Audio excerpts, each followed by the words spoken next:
Super. All right. Let's move on to Nikos, and then we will still have some time for a discussion. Thank you, Enriqueta, again for a wonderful presentation. Nico, are you ready? Yes, I'm ready. Okay. I mean, I guess you have been for a while. Yes, I'm Right? here. We All have been right. looking, yes, for 2 hours. We'll be looking at the visuals, so I don't need to show anything. I'm just going to talk. Okay. And we can refer back to the visuals shown by my colleagues. Yes. I have already been told that I'm the token Alexandrian in the conference. Yeah, you don't have to take that if you don't want. Yes. It would have been a It's your shame not choice. to have an Alexandrian, and I'm happy to accept the role of the token Alexandrian. Of course, I will talk about Alexandrian patterns. So what I'm going to try to do is to distinguish two types of patterns, namely visual patterns and design patterns. And the design patterns are the Alexandrian patterns. The visual patterns are the artistic patterns that you can draw on a piece of paper or more complicated in 3 dimensions. And I will try to distinguish those as totally separate epistemological objects. The design patterns do combine geometry, but they combine geometry with human use. So a design pattern in the sense of Alexander is a socio-geometric pattern. Because it is the result of an adaptation of geometry to human use. And therefore, we have the reaction of a neurological feedback that determines a design pattern. The physical design, we also have questions of materials and spaces and movements. So this is a socio-geometric pattern. And the term is due to Christopher Alexander. Now, he defined this back in the early 70s. Perhaps the term pattern is unfortunate because the majority of architects and the majority of the world fail to distinguish between a purely artistic geometrical pattern from a socio-geometrical pattern. And as I said, they're totally different things. So how do we get a socio-geometric pattern? A socio-geometric pattern is extracted from evolved design solutions.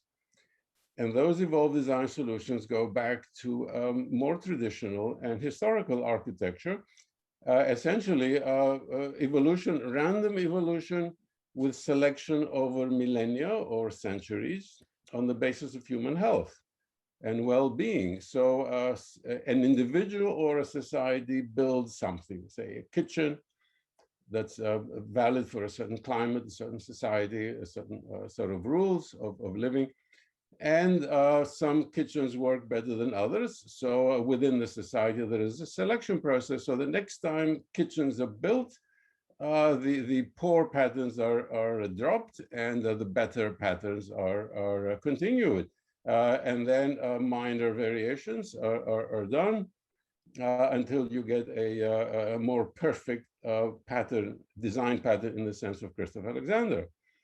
However, at this parallel to the selection for the perfect pattern for a particular solution, society itself is changing because we have new things coming out, conditions change, and therefore the patterns or the collection of patterns, which is called the pattern language, itself has to evolve.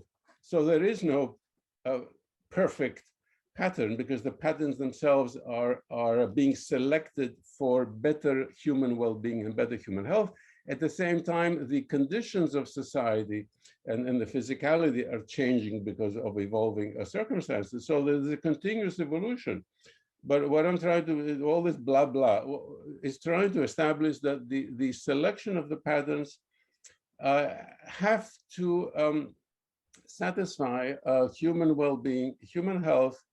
It is a visceral connection And we can judge these design patterns by medical experiments in the last few years to see that they actually do give a short-term reduction of stress, which leads to long-term improvement of well-being and human health.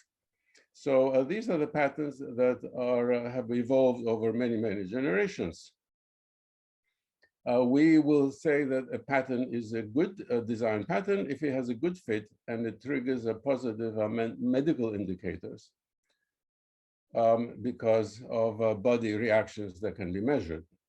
Now, it's only, this work was done initially in the 1960s or 70s and published in the pattern language of Christopher Alexander.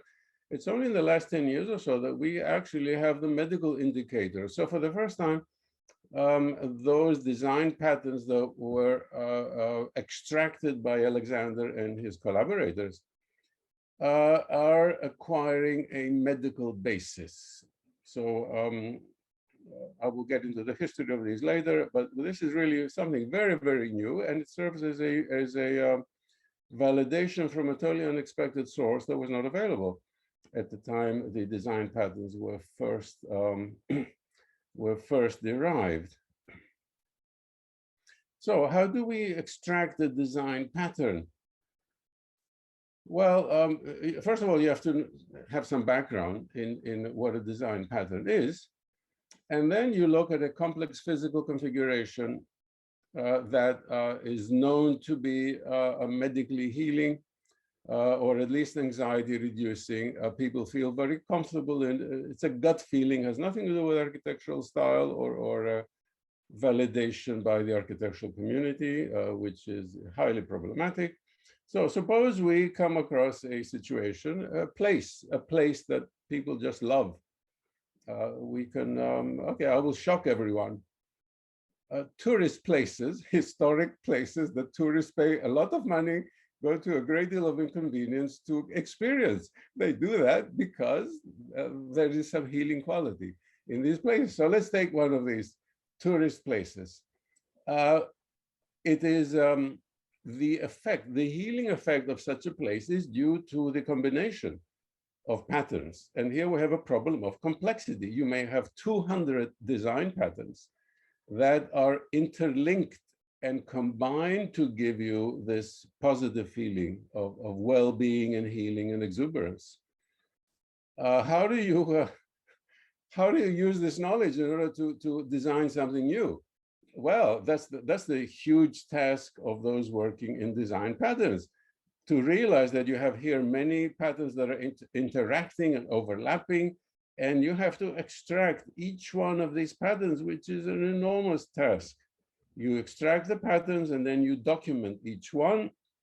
So the documentation has to be done in a fairly general way so that you can take the one of these 200 patterns and then apply it somewhere else in Sydney, Australia, to build a new place that will give it some of this quality, knowing, so you have to know that there are many, many patterns that are interacting of something that you feel has a wonderful gut feeling, a visceral response. You can try to extract some of these patterns and then go somewhere else and build something new, or fix something that does not work very nicely, feels just depressing or unpleasant, by applying these patterns and knowing that you have to apply several patterns in the correct combination.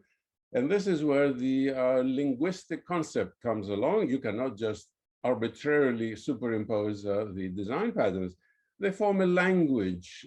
So you have to practice speaking the language of patterns, which means just having some practice in combining them coherently so that the result of design using a group of patterns is actually coherent and is not splintered, where you have a nice piece here, a nice piece there, and that piece is nice, you know, and it should be nice, but it isn't. That's an incoherent result because someone has failed to grasp the linguistic aspects of the language.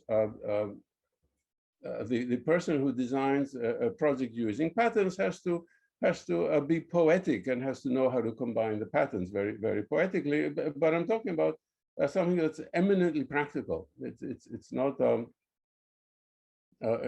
something that's impractical.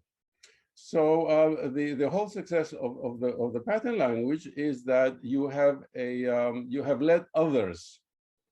We have let others, brave souls who have spent years and years collecting catalogs of patterns. So I'm very happy to show you here the original pattern language of Christopher Alexander from 1977. I think 235 patterns, and the new pattern language by Michael Mehaffy, and I'm proud to be one of the co-authors here. And maybe you know another co-author, Yudan Rafi from Sede Boker in Israel is a co-author. And that just came out this year or last year. So we have at least 2 collections of design patterns that save people an enormous amount of work. So all you need to do is, if you wish to try this method of design, is to become familiar. But eventually, when suppose you have to build something like a bank, and you find you go through these 2 books and you find a group of patterns that you want to use relevant for a bank, but one pattern is sure to be missing. So, well, I need this pattern to build my bank, to design my bank, and I don't find it in either of these 2 books. Well, you have to derive that particular pattern, which is very important for your project. So you need to have some deeper knowledge of how to derive the pattern. So what do? Let's say in the example of a bank, well, you visit in person, if possible. This is not possible in the days of COVID. You visit in person what you think are the most wonderful banks in the world to experience, okay? Maybe an original. I will just throw some examples. The Post Office Savings Bank in Vienna, or one of the Louis Sullivan banks in Chicago or in Iowa. Anyway, you visit several of the banks you think are most wonderful, and you try to discover the missing pattern that you need in those banks built in. So you spend a lot of time there. And so, and then you write down the pattern. And then you see, you make some experiments, see, is that really the pattern you use? So you have, say, 15 patterns from these 2 books, and plus the 1 pattern that you have had to derive. And hopefully when you add that pattern, the result of your design is the most wonderful bank that you can possibly imagine, and it's going to be something new that you have designed. Okay, so that's the first part of my talk. The second part of my talk is going to be more controversial, but Els and Rafi knew this when they invited me. So let's see. What I have to say is supported by Christopher Alexander, that architecture and urban planning went totally crazy by reversing the causality of design patterns and visual patterns. And what do I mean by that? Well, the forces of design and the accommodating life, movement, and adaptation, the complex forms that result in a comfortable and healthy environment are very complex. What is the result? You go and take a photograph and you say, here is a visual pattern. But the visual pattern, if you agree with what I've said in the last 5 minutes, the visual pattern is the result of 100 or more design patterns that are interacting, and they have the result of this a physical pattern. Okay, and this is the important causality, namely the interaction of the design patterns to create a coherent result produces a visual pattern or geometric pattern, and that is the correct causality. But then you have persons who are ignorant of the morphogenetic evolution of visual patterns due to multiple forces and the accommodation of multiple forces. So people who don't realize the causality, they erroneously believe that the visual pattern is what's generating the wonderful place and the wonderful healing environment and the feeling of well-being in that. So they erroneously conclude that we can take this visual pattern and use it for design and impose it somewhere else on the architectural and urban scales. However, this is a classic case of reverse causation fallacy, where people confuse the result with the cause. And if you do that, that leads to disaster, because there are very few mechanisms in nature that go both ways. It's usually you have one set of causes leading to a result. So this is a huge criticism that Alexander and all his friends, including myself, have for the way architecture and urban planning have gone in the last many decades.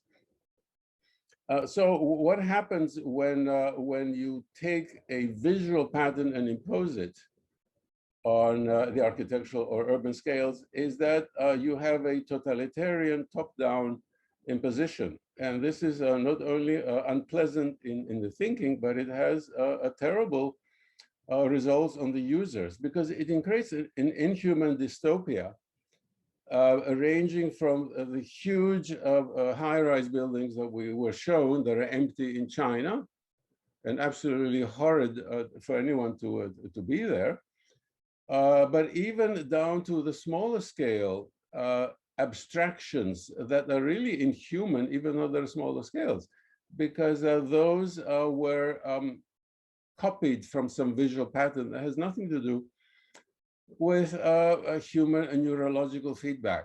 These are abstractions, visual abstractions that are imposed. So this is just as totalitarian and top-down thinking, and Alexander and I are totally against this.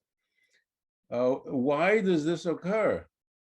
Well, it is intellectually attractive, and I have heard now for 2 hours, very intellectually attractive arguments for imposing abstract designs on architecture, but we reject that. But we have to admit that it is intellectually attractive. As far as the really inhuman totalitarian parts, those huge high rises, well, those are favored by industrial production, whether it is a global capitalism or whether it is the Chinese Communist Party. Totalizing power just loves to create huge monsters and totally disregarding who has to live in them. So this is but it is highly favored, and there are $1 trillion of cash in any currency you want, just waiting to build huge projects, and they don't care about the eventual residents there, especially the children. Is really a terribly damaging environments. Well, the alternative was what I'm talking about, the design patterns, but the design patterns are out of the radar of the big building industries, because they just design patterns, the way I've been talking about them, are the total opposite of the top-down imposition of huge projects that are politically corrupt, and people make a lot of money here and there milking those projects.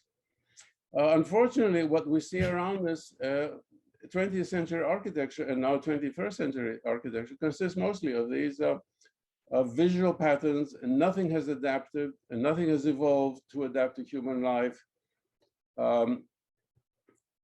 There is a hope, and we have seen that hope in today's seminar, but it's only a hope, it's not realized yet.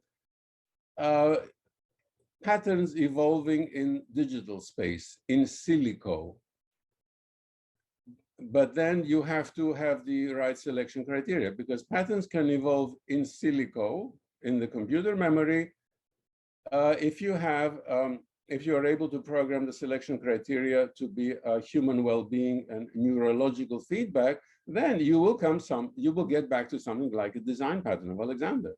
However, if you allow that program to evolve by random selection, you're not going to get any closer to adaptation. So it may look very pretty, it may look organic, but there is no guarantee that it will be good for the health of the users after you build whatever you evolve in the computer, after you build it as an actual building. So I say there's a hope, but the hope is not yet realized, and it is still possible to produce some monstrous and inhuman buildings using computers, just as it is, just as it has been the case of designing monstrous inhuman buildings by using pencil and paper, and those results are well known throughout the 20th century. So as a result, we Alexandrians have been totally marginalized. The evolved and inherited stockpile of design patterns that were so carefully evolved over centuries and millennia, they are almost extinct. They don't belong in the toolbox of design today. In fact, adaptive design does not belong in the toolbox of design today. And so we have lost. This is an extinction, just like all those animals in the Amazon that have become extinct by logging, uncontrollable logging, for the state to make a lot of money on the timber. So my conclusion is to answer a question that was posed by the symposium organizers. Is there anything to learn from modernist examples of visual patterns? No, there is nothing to learn, because modernism was a reaction to traditional architecture, and traditional architecture, despite all its faults, actually evolved according to feedback from individual users.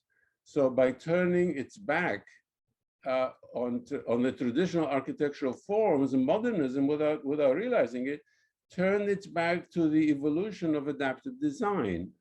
So instead of changing traditional architecture, I'm talking about, say, the 1920s and 30s, instead of changing traditional architecture, shaping it to the new needs of technological society, but still keeping the adaptivity, modernism got rid of the adaptivity. I think that was a huge mistake, and we're living with the terrible consequences. The second question, okay, sorry. Somebody, yes, Rafi, you want? Yeah, I think we need to keep some time for reactions, but I'm not. Well, please go ahead, Nico. Very happy to hear. Finish that line of thought. Yeah.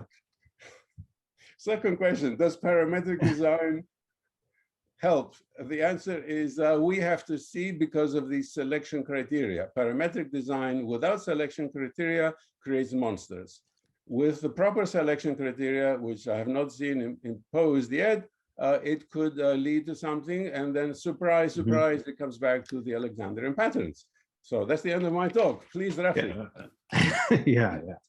Okay.